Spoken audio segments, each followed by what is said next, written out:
Um, there's this little image here of Gwen Stacy falling to her death, being snagged by Spider-Man way up here. Jesus Christ, camera. Way up here and catching her down there and breaking her neck. Heartbreaking. Neck breaking, more like it.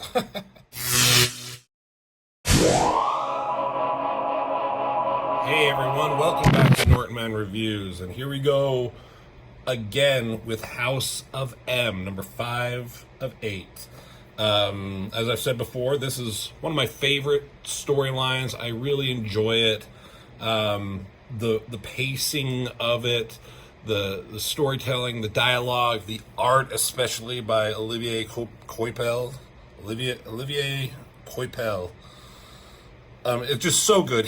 This catapulted him as one of my favorite artists of all time, for various reasons that I've talked about. And Brian Michael Bendis is just doing his thing, and he's basically this era of Marvel was kind of the last time that I was really invested in comic books.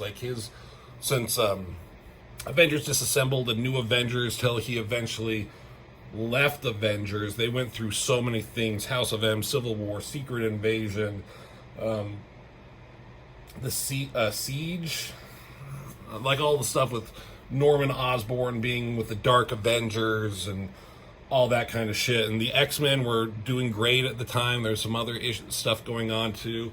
Everything was just really good, really fun time. And when that ended, Bendis went and did some stuff with X-Men, which had its varying, successes and failures. But I'm struggling to remember after he left if I was really invested in the Marvel Universe and comics in general. They started doing too many summer crossover events and all that. And this is one of them, but this was kind of early on. And I think they just did this really well, and it's not over the top. There's not a lot of action in this at all. In fact, we're at issue number 5, and there's only been one instance where I can really think that there was some action going on with Wolverine trying to escape S.H.I.E.L.D. and stuff. So, to backtrack a little bit, to recap the storyline, I've said in all the other videos, but quickly again, Avengers and X-Men are trying to figure out what to do with Scarlet Witch because she went crazy and destroyed a lot of the Avengers, right? And then they go to Genosha, where Magneto and Professor Xavier were trying to help her, and they found that Xavier and Magneto were gone, and then suddenly the world turns to white, and it turns into this new reality, the House of M reality, where basically everyone got what they wanted to, a version of what they wanted in a sense. Like Spider-Man, his Uncle Ben is alive, Gwen Stacy is alive, he has a son, he's happy, he's a popular hero. Tony Stark is just kind of Tony Stark. Carol Danvers is the most famous superhero. Simon Williams, Wonder Man, is a famous actor. Cyclops and White Queen were married, which is kind of funny, and they have a successful life. Kitty Pryde is a teacher. Doctor Strange is a psychiatrist or something, which is fine. I think he'd be just a successful surgeon, but whatever. And Wolverine was basically in charge of S.H.I.E.L.D., or an agent of S.H.I.E.L.D., but at the same time, Wolverine, what he's always wanted is to know his past. Wolverine has no memories of his past, and he wanted to know what happened. So not only did he remember all his own past, but he remembered the way the world was supposed to work. And he was the catalyst that drove him to find other heroes and convince them that this is going on. And he ran into Luke Cage, has this little resistance because mutants are the majority and humans are kind of on the downward trend. But Luke Cage has a little rebellious band of people, including Hawkeye, Black Cat, Moon Knight, Iron Fist, several others. And he had this young girl, her name is Layla.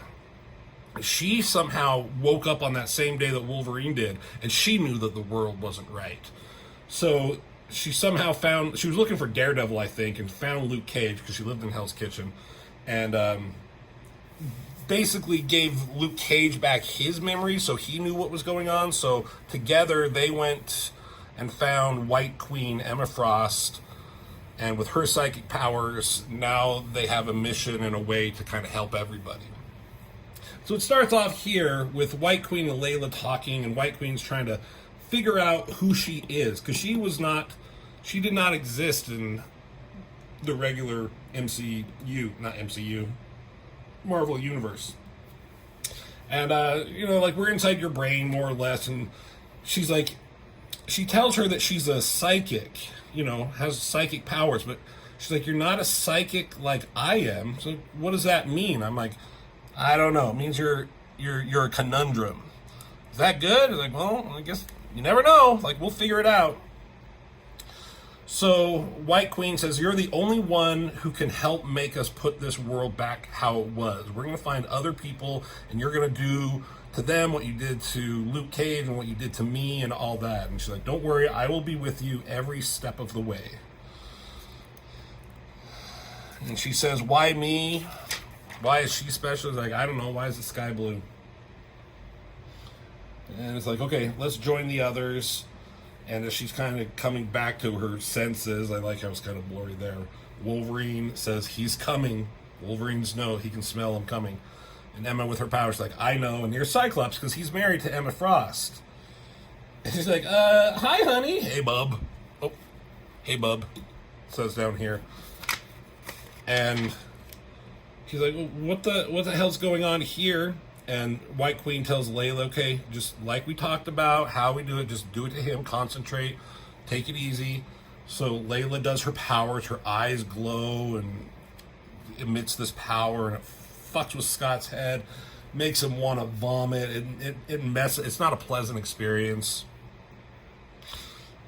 And he fucking hurls.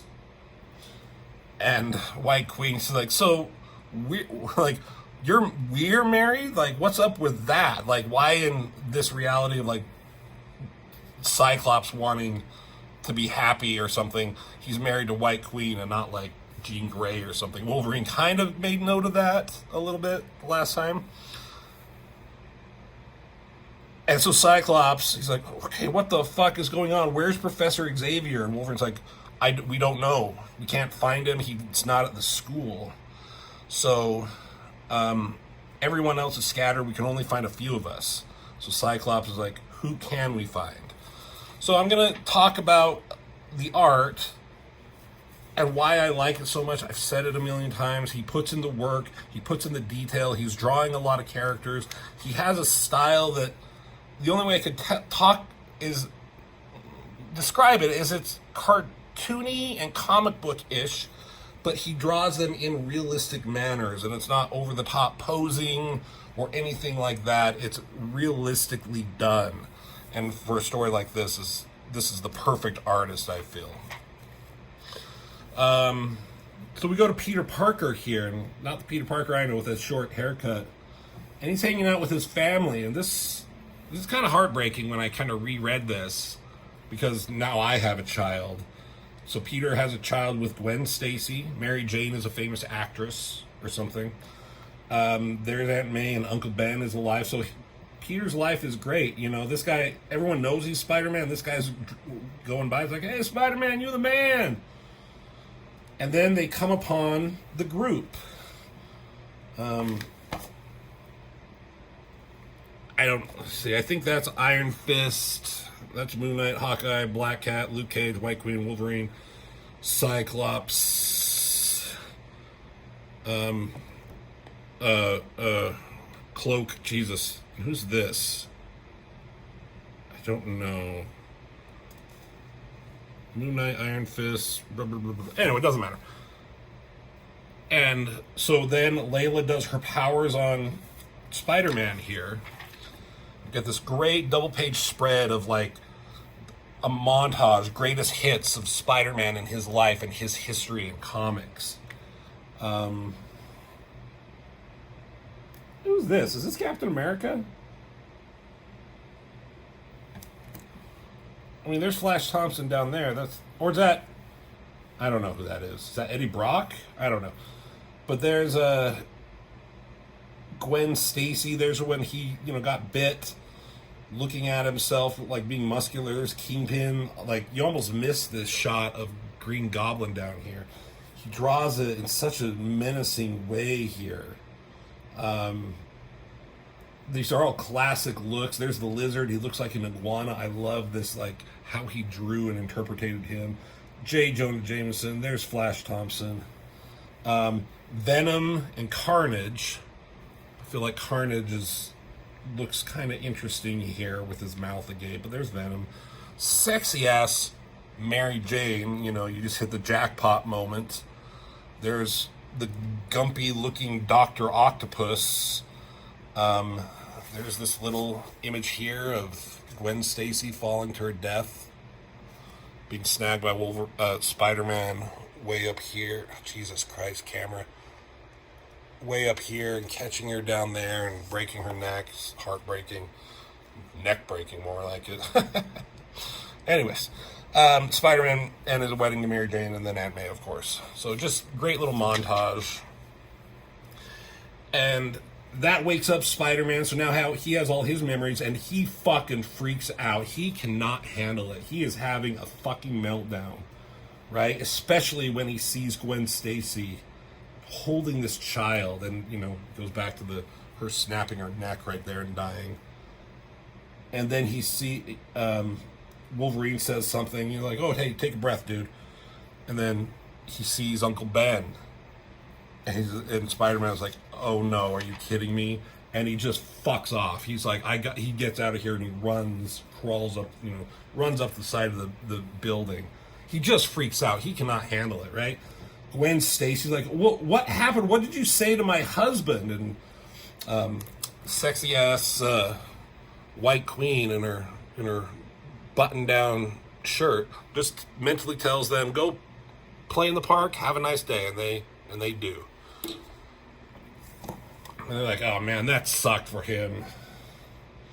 And Cyclops, I do kind of like, Cyclops is a commander. He's a leader of the X-Men. And usually when you get a big group of like this, Captain America, people are just going to default to Captain America. But when Captain America's not here, Cyclops will step up and just take command like he would and should. And he's like, okay, who wants to go talk with him? And Wolverine, he's like, I'll go. Which is kind of interesting. So, great detail on the cityscape, and there's Spider-Man just fucking having a meltdown, screaming on top of the roof, and then way over here you see Wolverine just on the edge, his head covered in shadow. For whatever reason, I fucking loved that little shot of him. The natural pose of his legs crossed, leaning up against the wall, his head shadowed. He's just there, and he's just allowing Spider-Man to have his moment, right? Because Wolverine's kind of gone through that shit himself. And Spider-Man's like, tell me it's a trick. Tell me it's like Mysterio or something. Tell me that this all isn't real. Like, I've snapped. Just say, like, I can handle all that. I can tell if I went crazy, I can handle that. But if this is going on, like, I don't know. And Wolverine, again, head in the shadows, just sorry. And then he kind of says, I have memories on top of memories. I can't think straight. He's looking down at his family, and he's like, I have a son. And he has the memories of having a son, but also he knows that it's not real. That would be like me. I have a 3-year-old son, right? Love him to death. And if I just got like memories of that he was not real, like I don't know if I could handle that. I'm getting kind of teary-eyed just thinking about it out loud or saying it out loud. And Spider-Man, he's like, this wasn't in the brochure. He's like, what? It's like you get superpowers, you fight bad guys, some stuff sucks, but you don't have to deal with this kind of shit. That's not what it's supposed to be like. And they're like, how did they do this? How did they get it this bad? It's like, yeah, I don't know. It's not just you. Like, we're all kind of going through similar shit. And Spider-Man, he looks at Wolverine, he's like, I swear to God, I'm going to kill him. I think I'm going to kill him. Magneto and his stupid daughter, if I find them, I'm going to kill them with my bare hands. And Wolverine's like, don't worry. You won't get the chance. I'll have beat you to it. Like, I'll take care of that shit.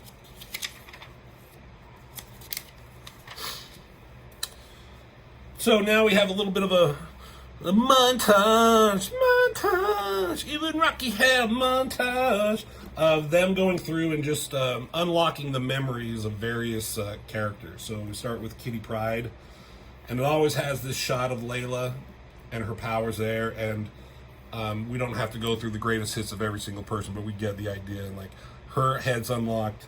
Stephen Strange, same with him. Carol Danvers, she's a successful superhero. Does it with her.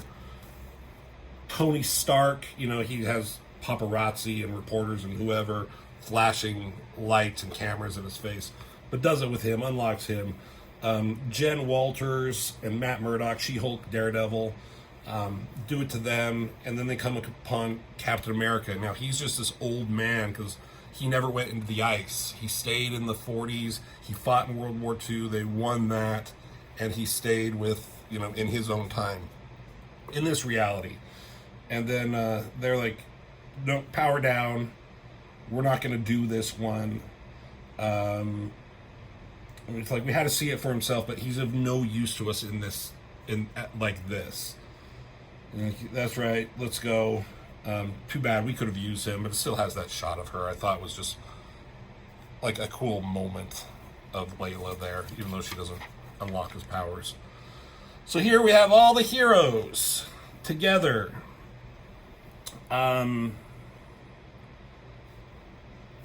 now they're just kind of not recapping, but just saying like what's happened and what they need to do about it. Magneto has somehow forced his mentally ill daughter to pick the world apart and remake it in his own image.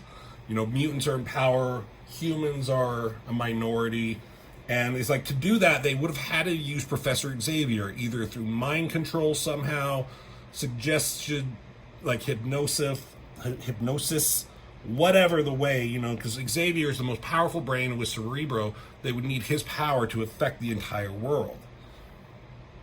But he's missing. We don't know where he is. And then there's like, is there anyone here who doesn't think that's what the case is? And everyone just remains quiet. A big, cool group shot. Like a She-Hulk here, or Panther, kind of hip-hugging her. And then she points out Hawkeye, because Hawkeye showed up. He was dead in the main universe, killed in the events of Avengers Disassembled, right? But he showed up here for various reasons. Why is he the only one who shows up who was previously dead? But she's like, Hawkeye, I can hear your thoughts loud and clear. And it's like, the only way you'll believe this if you'll allow Layla to do to you what they did to the other. So I guess he was like, no, you're not doing this shit to me. And they're not going to force it on him. And he's like, don't get out of my head. And before they can continue that conversation, Wolverine's like, uh-oh. And I think it's Daredevil here. Yeah, Wolverine and Daredevil basically at the same time know that danger's coming. Where's Spider-Man's spider sense? And here comes, let's see, Toad, Mystique, Nightcrawler, Jessica Drew, and fucking Rogue. Jessica Drew, Spider-Woman here. I don't want to spoil everything if you haven't read these issues, but if you know what's going on with her. And so there's a brief little struggle and fight here. Cool optic blast effect, and, Cyclops, again, kind of taking command. It's like, put them down, but do not hurt them. Rogue, I mean, they're all kind of like a little bit asshole and, smarmy, and she has this kind of mean look on her face, and she grabs the kid. And she's going to, like, hold her hostage or something, but, like, her Rogue's glove is ripped and torn, so she touches skin to skin, and Rogue gets her powers. And, I don't know, somehow they, do the mind thing to the four of these guys. And you know, they're all just kind of coming to, like Luke Cage with Toad is like, don't you hit me, motherfucker, you know, kind of smacks him away. Spider-Man's comforting, I think, Jessica Drew. Rogue is talking with Cyclops, and Kitty goes to Nightcrawler. She's like, where's Pietro Quicksilver? He was with Magneto, too. He's like, where is he? He's like, I don't even know where I am. And there's Mystique, and Wolverine checks on her. And they were fucking in this reality. And she slaps him. Like, feel better now? He's like, I think I broke my hand. He's like, leave it for the people who did this to us. And then Carol Danvers, she points out Hawkeye's gone. He fucked off during that fight. And they're like, well, let him go. We can't handle his baggage while we're having to worry about all this. So again, they're figuring stuff out. They're, you know, like, everything is fucked up. Cyclops like, let's keep it together. He's like, we can have our nervous breakdowns later, but everyone keep it together right now. Spider-Man's funny. He's like, okay, fine, but when we get to have nervous breakdowns, I go first. So what's the plan? And he's like, we got to go to Magneto. Guarantee you, he knows where Xavier is. So their plan is to go to Genosha, confront Magneto, and find Xavier. So we cut to Genosha. It's huge. Like, this is a city, and this is like Magneto's palace. Pretty impressive, right? So he's up here with his family, which includes Lorna, Pietro, and Scarlet Witch. Scarlet Witch, they mentioned in a previous issue, is the only human one. And Wolverine, when he heard that, he's like, what the fuck does that mean? So there's Lorna, and they're like, okay, like, you got to meet your guests will be arriving soon. Victor Von Doom will be here in half an hour. He's like, okay, just give me a moment, Magneto says. And he walks, and Xavier Memorial Garden. He died so Genosha could live. So Xavier is dead. What happened? What is going on? Everything was crazy. Great shot, downward shot. Very impactful. I love his crazy-ass, long-ass Spawn robes, I guess. There it is. That's the end of this issue. Number 5. We got 3 issues left. Things are heating up. Things are getting crazy. Things have been crazy. And like I've said, I love the fuck out of this storyline. I think it is so good. It's engaging. And the art is just top notch.